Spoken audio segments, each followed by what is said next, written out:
Bismillahirrahmanirrahim. Assalamualaikum warahmatullahi wabarakatuh.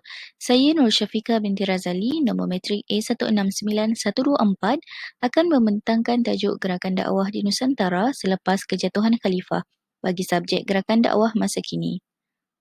Pengenalan, Islam merupakan satu nikmat yang diberikan kepada manusia sebagai pedoman hidup. Perjuangan yang ditunjukkan para nabi untuk membolehkan nikmat agama Allah itu dapat dirasai sehingga ke hari ini.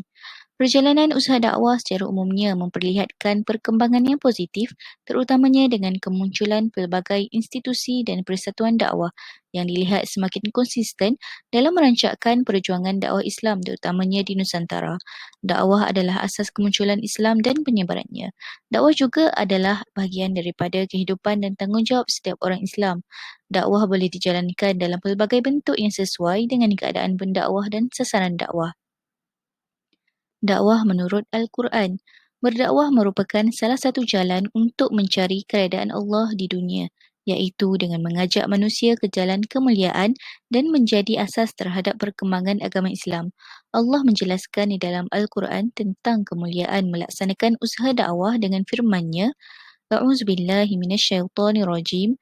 Kuntum khaira ummatin ukhrijat lin-nasi ta'muruna bil ma'ruf wa tanhauna 'anil munkari wa tu'minuna billah. Walau amana ahlul kitab lakana khairan lahum minhumul mu'minuna wa aktsaruhumul fasikun. Maksudnya, kamu yakni umat Islam adalah umat terbaik yang dilahirkan untuk manusia kerana kamu menyuruh berbuat yang makruf dan mencegah dari yang mungkar dan beriman kepada Allah. Sekiranya ahli kitab beriman, tentulah itu lebih baik bagi mereka. Di antara mereka ada yang beriman, namun kebanyakan mereka adalah orang-orang fasik. Berdasarkan ayat tersebut, Dr. Abdul Karim Zaidan menjelaskan bahawa makna ayat tersebut mempunyai dua faedahnya, iaitu yang pertama, umat ini adalah umat yang mulia dan kedua, umat ini menikmati kemuliaan ini kerana mereka melaksanakan tugas amar ma'ruf nahi mungkar. Beliau menjelaskan lagi bahawa tugas tersebut adalah mengajak manusia agar menyembah Allah dan tidak menyekutukan Allah dengan apa sekalipun. Malahan, Al-Quran meletakkan tugas dakwah sebagai salah satu ciri orang yang beriman. Sesungguhnya, tanggungjawab berdakwah itu adalah tanggungjawab semua manusia. Namun, hanya segelintir sahaja yang melaksanakan perintah ini untuk mengajak manusia kepada kebaikan dan mencegah kepada kemungkaran. Definisi dakwah. Dalam kamus Idris Al-Marbawi menyatakan doa berasal dari perkataan ad-du'a, jamak dari dakwah. Hakikat doa adalah menunjukkan keperluan kepadanya dan mengakui tidak ada daya dan kekuatan kecuali miliknya. Dalam doa terdapat pujian kepada Allah dan penyandaran kebaikan dan kemuliaannya. Definisi dakwah menurut Kamus Arab Mu'jam Al-Lughah Al-Arabiyah Al-Mu'assirah mendefinisikan perkataan dakwah. Ianya diambil daripada perkataan da'a, yada'u dakwah yang membawa erti menyeru, mengajak dan memanggil. Bagi makna dakwah Islamiah adalah menyebarkan Islam dengan kalimah syahadah, di mana Nabi SAW telah menyampaikan risalah dakwah dengan bentuk dan kaedah yang baik. Seterusnya, kejatuhan khalifah. Kekuatan umat Islam yang dilindungi oleh kuasa politik kekhalifahan semenjak 632 Masihi telah berakhir dengan pembubaran Khilafah Uthmaniyah pada 3 Mac 1924. Kejatuhan Khilafah Uthmaniyah menandakan berakhirnya kekuasaan politik umat Islam selama 1342 tahun semenjak Nabi Muhammad SAW berhijrah meninggalkan Mekah untuk mendirikan negara Islam yang pertama di Madinah pada tahun 622 Masihi.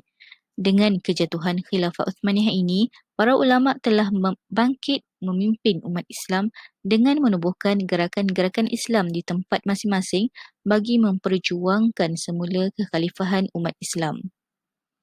Gerakan dakwah di Nusantara. Kejayaan gerakan dakwah dalam mempromosi Islam boleh dilihat dari beberapa faktor. Pertama, tumpuan penyebaran Islam ke timur pada waktu itu lebih berorientasikan aspek kerohanian berbanding dengan kebangkitan intelektual, sains dan teknologi di barat. Hal ini dapat dilihat dengan jelas setelah berlakunya peristiwa kejatuhan Baghdad di tangan Hulagu. Pusat kegemilangan intelektual Islam itu telah dimusnahkan dan berpindah ke Andalus. Ironinya, pemimpin Mughal itu telah memeluk Islam, justru tertarik dengan akhlak dan kerohanian Islam. Malah kemudiannya bangun menegakkan kerajaan Islam Mughal di India.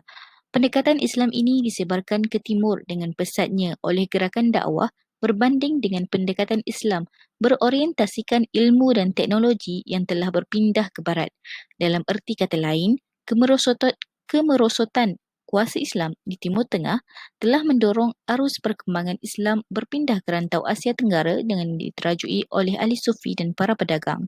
Kedua, berlaku lompang kerohanian dalam masyarakat awam yang ketara. Menurut Profesor Said Muhammad Naqib Al-Attas, kekurangan ini dapat ditampung oleh agama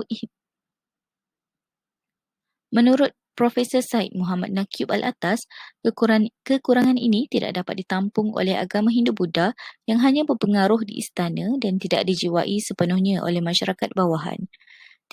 Wujudnya ajaran-ajaran tradisi India yang berunsur diskriminasi seperti kasta menyebabkan masyarakat mula beralih kepada dakwah Islamiah.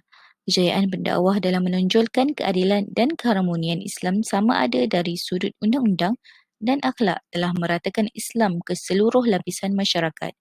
Kedudukan Islam di Nusantara semakin teguh apabila raja-raja memeluk Islam. Kejayaan dalam menonjolkan imej Islam yang harmonis dengan budaya dan adat resam, pendakwah tidak terus menghentam unsur-unsur khurafat dalam masyarakat. Sebaliknya, menumpukan usaha pengislaman dahulu.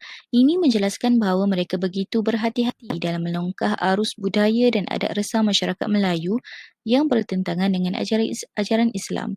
Kemunculan ahli-ahli sufi tempatan seperti Wali Songo telah berjaya membawa aspirasi kepada masyarakat dengan lebih jelas dan berkesan.